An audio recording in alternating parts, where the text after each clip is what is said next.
Na viongozi wa jamii ya Kiislamu katika ukanda wa kaskazini wa bonde la Ufa wamelipongeza bunge la kitaifa kwa kuelekeza kamati ya haki na sheria kuangazia lalama kuhusu migogoro ndani ya baraza kuu la Waislamu nchini Kenya SUPKEM. Wakiongozwa na Sheikh Asman Kosgei na Jamari Diriwo Mungatana aliwasilisha ombi kwa bunge la kitaifa mwezi uliopita. Waislamu hao wanasema kwamba baraza kuu la SUPKEM limekuwa likabiliwa na uongozi mbaya na ubadhirifu wa fedha unaotatiza shughuli za Waislamu nchini, ikiwamo mipangilio ya safari za haji, na kutaka suluhu ya haraka kutafutwa. Kazi ya Waislamu Kenya hawezi simama wakati wao wanafanywa uchunguzi na kadhalika.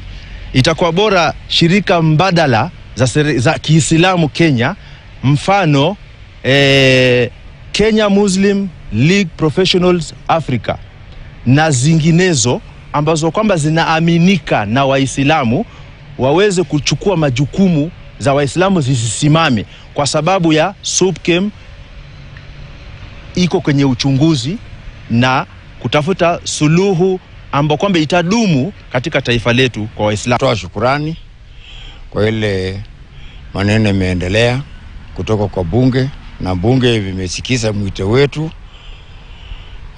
na wasingatie, na sisi naye tutafuata mwito. Watu